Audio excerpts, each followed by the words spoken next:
Welcome back to my channel Tanu. So आज मैं आपको बताने वाली हूँ सीटेट पेपर 2 के बारे में, जो कि साइंस के स्टूडेंट्स रहने वाले हैं और सोशल साइंस के।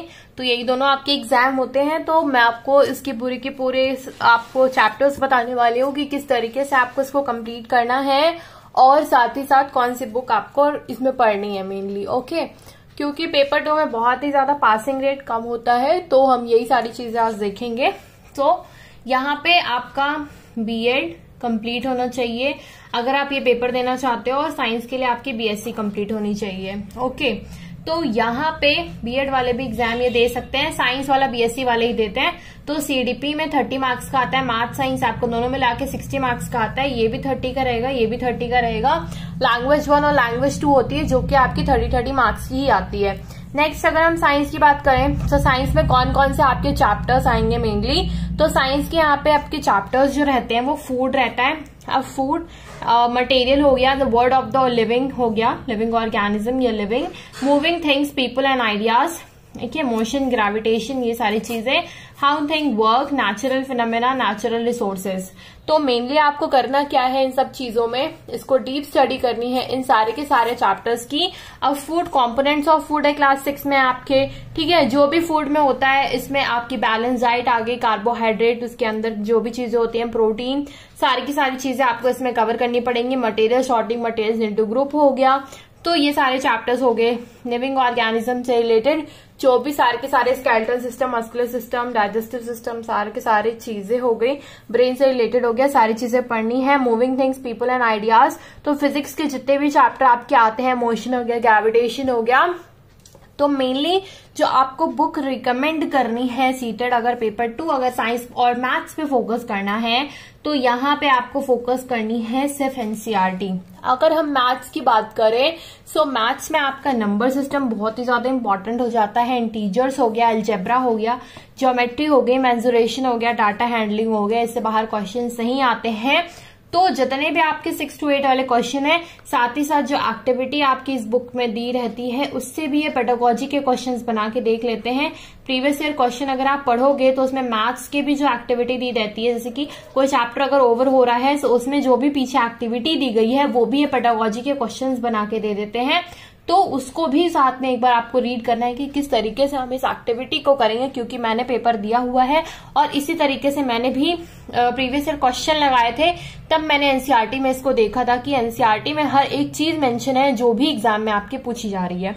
तो इसको अच्छे से अगर आप पढ़ लोगे 6 to 8 का, तो काफी ज्यादा अच्छा रहेगा आपके लिए ही। और अगर हम और भी चीजों की बात करें, जैसे लाइफ प्रोसेसेस की अगर मैं बात करूं चैप्टर लिविंग ऑर्गेनिज्म वाले में, तो उससे भी क्वेश्चन बन सकते हैं। क्वेश्चन तो आपके कुछ भी बन सकते हैं।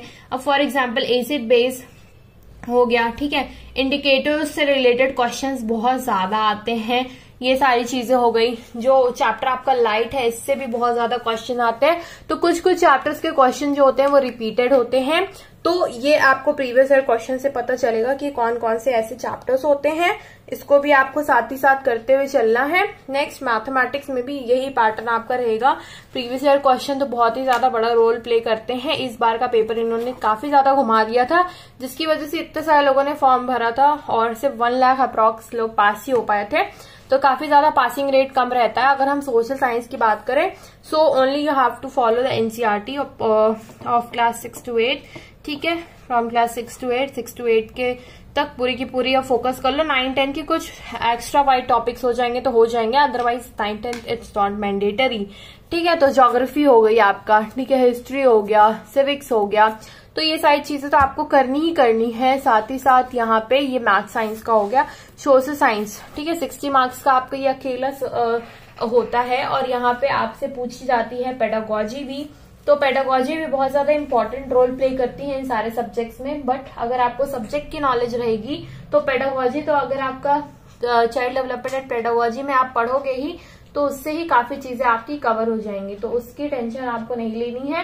साथ ही साथ आपको सिर्फ सब्जेक्ट पे फोकस करते हुए चलना है। तो सब्जेक्ट पे फोकस आपका ज्यादा रहना चाहिए एज कम्पेयर टू और सारे सब्जेक्ट। सिर्फ अगर आप यहाँ पे सीडीपी ही कर लो, सीडीपी अगर आप कर लेते हो अच्छे तरीके से, तो आप इसमें 25 अबव मार्क्स ले आ सकते हो, ठीक है। अगर आप मैथ्स और साइंस पे सिर्फ फोकस कर लो तो यहाँ पे मतलब मैं मान लो अगर 40 मार्क्स भी अगर आप ले आए, 60 में से, तो काफी ज्यादा अच्छी चीज होगी आपकी। तो 40 और 25 मार्क्स आप ऐसे ही ले आ रहे हो, जिसमें कि आपके बन जाते हैं यहाँ पे 65 मार्क्स। अब 65 में से आपको ज्यादा मार्क्स अब और नहीं चाहिए होंगे, सिर्फ 25 मार्क्स आपको चाहिए होंगे। तो जैसे आपके 25 मार्क्स आएंगे आप इसमें हो जाओगे पास। तो यहाँ पे आप ये 30 और ये 30, ये 60 में से अगर आप 25 भी मार्क्स अगर ले आओ तो बहुत ही इजीली आप एग्जाम को क्रैक कर सकते हो, जो कि पेपर 2 का होता है। तो इसमें आपको इतनी तैयारी कर लेनी है कि आप इसमें 40 कवरेज कर लो। अगर आप इसमें 40 भी नहीं कर पा रहे, 35 इसमें कर लो। दोनों लैंग्वेजेस 60 मार्क्स ही होंगी, जिसमें से आप सिर्फ आधा 15 नंबर भी दोनों लैंग्वेजेस में ले आओ तो काफी ज्यादा इजी हो जाएगा आप ही के लिए। और इसमें आपको पता है कि कॉम्प्रिहेंशन वगैरह आते हैं, और तो ये आपके लिए बहुत ज्यादा इजी हो जाएगा। सीटेट आपका इजी पेपर इसलिए हो जाता है क्योंकि उसमें ज्यादातर चीजें जो पूछी जाने वाली होती हैं वो होती है पेडागोजी। तो अगर आप पेडागोजी समझे नहीं हो तब आप पास नहीं कर पाओगे। अगर आप पेडागोजी इजीली समझ चुके हो तो आप ये एग्जाम इजीली पास कर जाओगे। आपको कोई भी टेंशन लेने की जरूरत नहीं रहेगी। आप मेन सब्जेक्ट, कोर सब्जेक्ट पे फोकस करो और सिर्फ पेडागोजी पे फोकस करो, तब भी आपका ये एग्जाम निकल जाएगा। पेपर 2 की अगर मैं बात करूं तो ठीक है, सिर्फ पेपर 2 में भी आप पेडागोजी पे फोकस कर लो। इसकी पेडागोजी 15 नंबर की, इसकी पेडागोजी 30 नंबर इसका हो गया, 25 नंबर में इसका भी जोड़ लो, तब भी आप पास हो जाओगे। और इसमें आपको थोड़ा सा अपना एफर्ट लगाना पड़ेगा मैथ्स एंड साइंस में। अगर आपको सीडीपी और लैंग्वेज 2 का पेडागोजी नहीं समझ में आ रही है तो सिर्फ आप सब्जेक्ट में फोकस करो ना, सब्जेक्ट पे फोकस करो, या तो पेडागोजी पे फोकस करो, किसी ना किसी पे तो करना ही पड़ेगा। और पेडागोजी पे ही आपको फोकस करना ही पड़ेगा बच्चों को पढ़ाने के लिए। तो अगर आप पास नहीं हो रहे हो तो कहीं ना कहीं आपकी पेडागोजी में प्रॉब्लम है। तो सबसे पहले आप पेडागोजी का रिवीजन करिए और कोई भी चीज नहीं, और इसके बाद आप सब्जेक्ट के पढ़ने पे आइएगा। ठीक है, तो ये सारी चीजें आपको लेके चलनी है। आपको सिर्फ ये नहीं सोचना है कि मुझे ये पेपर निकालना है और आप बिना पेडागोजी पढ़े एग्जाम में चले जाओ और सोचो ये तो पेडागोजी अपने दिमाग से करनी है। नहीं, आपको कॉन्सेप्ट भी क्लियर करने हैं जो जिस साइंटिस्ट ने या जो भी यहाँ पे जो चाइल्ड डेवलपमेंट के लिए जिन्होंने भी अपना थ्योरी वगैरह दी हुई है, ठीक है, मॉडल्स वगैरह दिए हैं, उनको आपको जरूर पढ़ना पड़ेगा। बिना पढ़े आप नहीं कर पाओगे। ठीक है, तो ये सारी चीजें रहेंगी आपकी।